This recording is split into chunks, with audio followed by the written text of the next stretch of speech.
Hello. So in this video, I'm going to give you another teaching strategy. This is a really useful activity for teaching analysis, teaching rhetoric, but especially for teaching students to write thesis statements. And this is an activity that I would just call the find the thesis statement technique. So basically what's involved, this is fairly simple and straightforward. You give your students an introduction of a piece, or you can have them read the whole piece if you want. It doesn't really matter. You can do it just with an introduction, or if you want to, for instance, for homework, assign them to read an entire essay. This works just as well either way. But then you're going to have them working individually or with a partner or in a small group, however you prefer to do it, or let them choose. You're going to have them identify what they think is the thesis statement.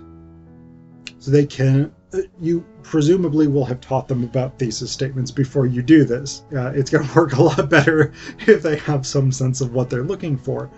But you would have them identify what they think is the thesis statement, and then explain why. So you may want to have them sort of write this down, just sort of take notes for themselves. Why did you choose that as the thesis statement for this essay? What about it? What about that sentence or that two sentences told you this is the central argument being made? Then, as a group, as a class, you would go through and have everyone, or a few people. You don't necessarily have to do everyone. You could just do, say, 2 or 3 of them. And actually, since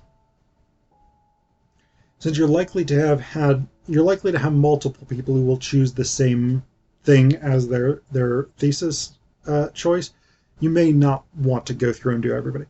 But you'll go through and you maybe do 2 or 3 groups and have them identify 2 or 3 groups or individuals and have them read the sentence that they thought was the thesis and explain why they chose that sentence.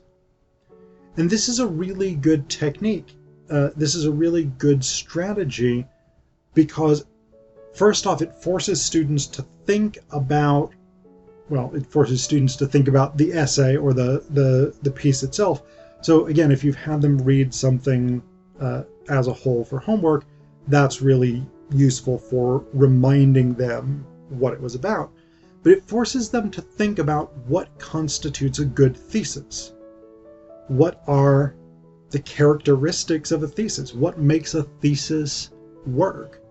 And so by having them isolate a particular sentence and think about why that sentence would be a good contender for the thesis, you're forcing them to think about the nature of a thesis, which is going to help them when they go to write their own papers with their own thesis statements, because then they will have a better sense of what to do to make an effective thesis, because they will have seen one in the wild, as it were.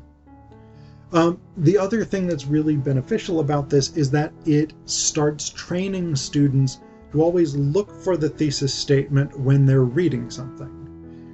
And as a critical reader, that's one of the things that you want your students to do, is to always be thinking, all right, what's the main claim here? What does this author want me to get from this essay? So that's another benefit, and a sort of broader approach to critical reading as well. And then by having students look for thesis statements, and in my experience, when I've done this activity, we've usually had at least 2, maybe even 3, sometimes as much as 4 different contenders for potential thesis statements. And that's really beneficial, actually, because this encourages students to be aware that answers in rhetoric, answers in English and composition are not objective. In most essays, most pieces, there is not one clear, definite thesis to the exclusion of all others. There are often multiple sentences that could be taken as a thesis, depending on how you read the essay and depending on what you think is important. And so that is, for me, a really important component of teaching, is the idea that there are multiple answers that may be correct. And I really want my students to learn that.